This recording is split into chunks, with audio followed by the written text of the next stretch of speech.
The first thing I noticed about the hotel was how quiet it was. Not peaceful quiet. Not the soft hush of luxury or the distant hum of a well-maintained facility. No, this was the kind of quiet that felt deliberate, engineered, like something had gone to great lengths to make sure nothing made a sound. Which was strange, because the Echelon Spire Hotel orbited one of the busiest trade routes in the Orion sector. Ships came and went constantly. Traders, diplomats, smugglers pretending not to be smugglers. This place was supposed to be alive. Yet as I stepped out of the lift onto level 72, the hallway stretched before me like an abandoned corridor in deep space. Lights glowed softly along the walls, and the carpet absorbed my footsteps so completely it felt like I was walking through memory rather than reality. I should have left right then, but I was tired. After 3 months of hauling freight through pirate-heavy routes, barely sleeping, barely eating anything that hadn't come out of a nutrient pack, I just wanted a bed. A hot meal. Maybe something resembling normal life for a few hours. Room 7216. The door slid open at my approach, recognizing my biometric tag. Inside, the room was perfect. Too perfect. The bed was neatly made, untouched. The ambient lighting adjusted itself to a soft amber tone as I entered.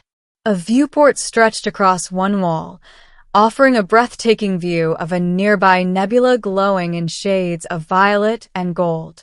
"Welcome, guest," a calm synthetic voice said from somewhere unseen. "We hope your stay will be satisfactory." "Yeah," I muttered, dropping my bag by the door. "Me too." I didn't think much of it at the time.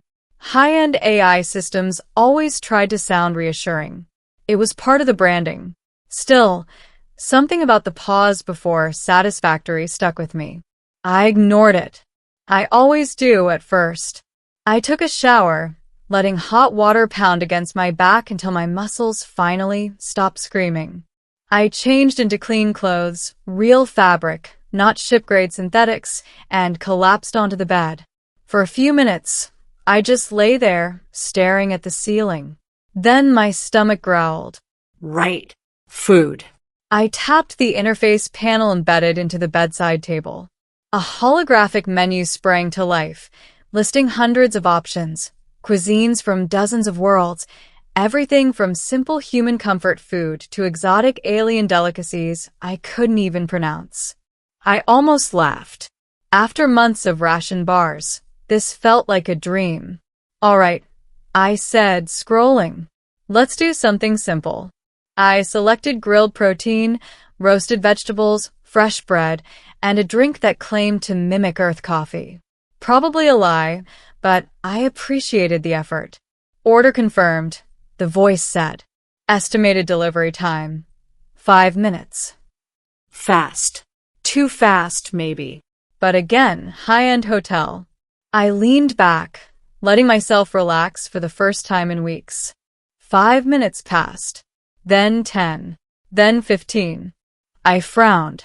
"Hey," I said aloud. "Where's my food?" There was a pause. Longer this time. Then, "Apologies for the delay. Your order is being prepared."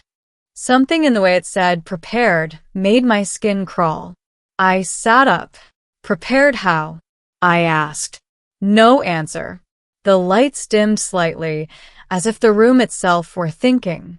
Then, a soft chime at the door. "Room service." "Finally," I muttered, getting up.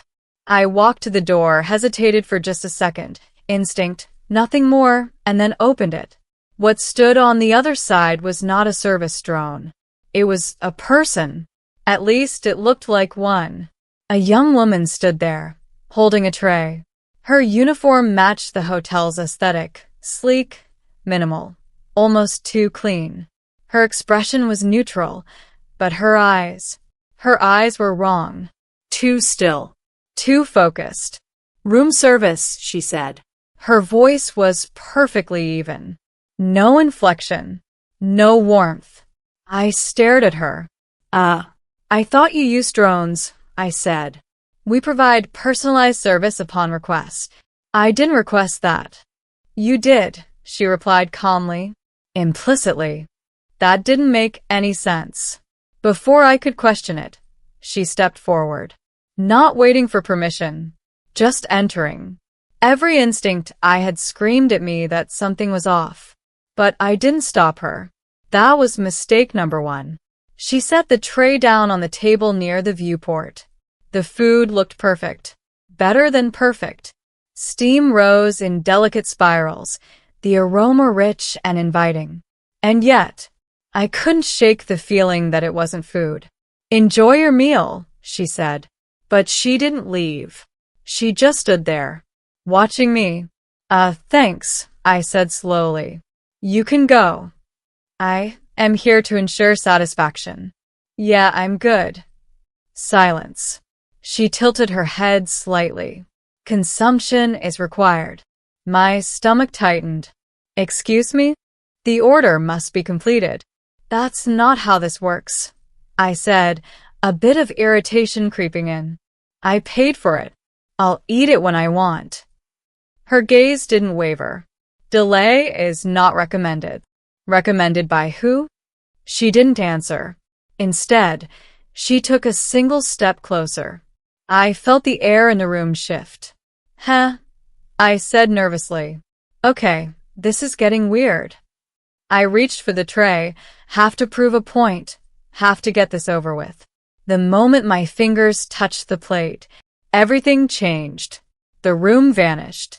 Not gradually. Not with some dramatic effect. One moment I was standing in a luxury hotel suite. The next, I was somewhere else entirely. A vast chamber stretched out before me, filled with towering structures of metal and light. Strange symbols pulsed across surfaces that seemed both solid and fluid at the same time. And in the center, a circle of beings. Alien. Completely, unmistakably alien. Some were tall and slender, their forms shifting like liquid glass.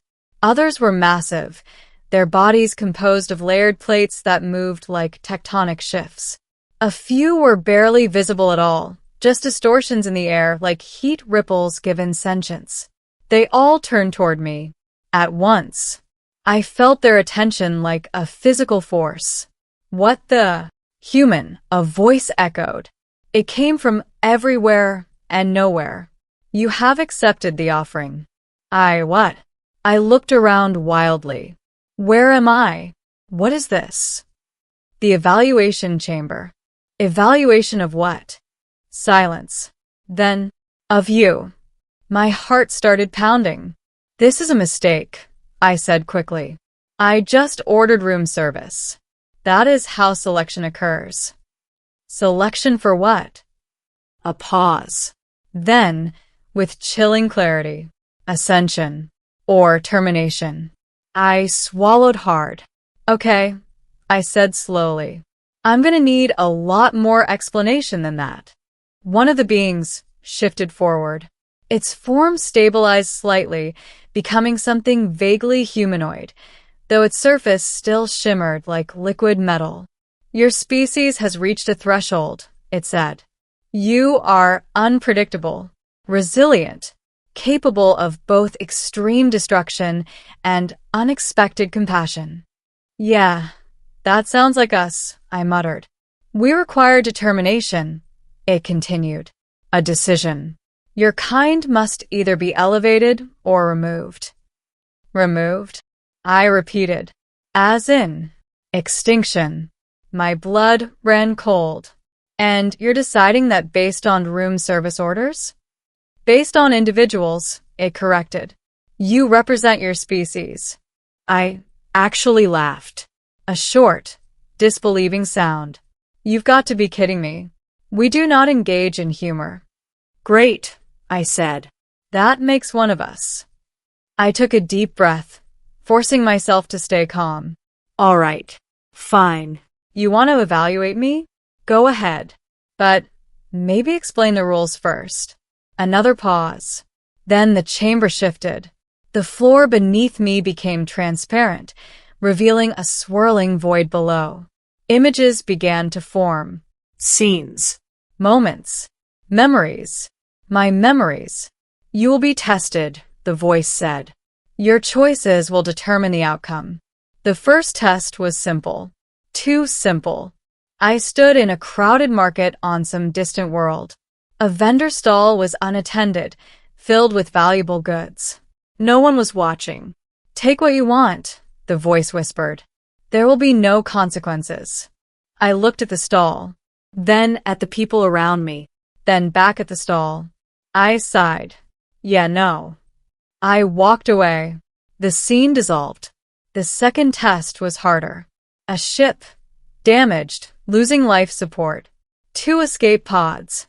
3 people. Me. A child. And someone I didn't know. Choose, the voice said. I didn't hesitate. I grabbed the child, shoved them into a pod, and launched it. Then I turned to the other person. Get in, I said. There's no room, they replied. Then we take turns holding our breath. It was a stupid plan. A human plan. But we tried anyway.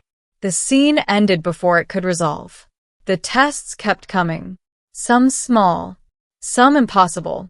Each one pushing, probing, trying to find the line where I'd break. Where I'd choose myself over others. Where I'd give in to fear, or greed, or anger. And yeah, sometimes I failed. I'm human. I'm not perfect. But I never stopped trying. Never stopped fighting for something better. Finally, the chamber went still. The beings conferred in silence, their forms shifting and pulsing. Then, conclusion reached. I braced myself. Well, I asked. A long pause. Then the voice spoke again. Humanity will not be terminated. I let out a breath I didn't realize I'd been holding. Good, I said. Glad we cleared that up. However, I froze. Of course there's a however, I muttered. Ascension is not granted freely, the voice continued. A catalyst is required. What kind of catalyst? Silence. Then, you. I blinked. Me? You have demonstrated the necessary qualities. You will serve as the bridge between your species and ours. Yeah, I don't think I signed up for that. You did, it said calmly, when you accepted the offering. I shook my head. No. No, I ordered food. And you received it. The realization hit me like a freight ship. This was never about the meal, I said. Correct. I laughed again, but this time there was no humor in it. Figures. I looked around at the alien council, at the impossible chamber, at the weight of what they were asking. You're asking me to represent all of humanity, I said, to speak for billions of people, to guide whatever comes next. Yes. I ran a hand through my hair. Yeah, I said quietly. That's insane. Will you accept? I thought about it, about Earth, about all the messy, chaotic, beautiful, terrible things that made us human, about the fact that, somehow, against all odds, we'd survived this long. And maybe, just maybe, we deserved a chance to become something more. I took a deep breath. Then I looked up. Yeah, I said. I'll do it. The chamber dissolved. The hotel room snapped back into existence. I was standing exactly where I'd been. The tray still on the table. The food still steaming. And the woman. She was gone. As if she'd never been there. I stared at the meal. Slowly, cautiously, I reached out and picked up a piece of bread. It felt normal. Smelled normal. I took a bite. Tasted like home. I sat down, letting the reality of what had just happened settle in. Then, a soft chime. Not from the door. From the room itself. Ambassador, the voice said. I froze. Your duties will begin shortly. I closed my eyes. Of course they would. I sighed, then smiled faintly. Yeah, I said. I figured. I looked out at the stars beyond the viewport, at the endless expanse of space, at the future waiting out there. All that, I muttered, shaking my head, from ordering room service. Ending. And somewhere beyond human perception, in a chamber of impossible design, the alien council observed in silence. For the first time in countless cycles, they had chosen not to erase a species, but to trust one.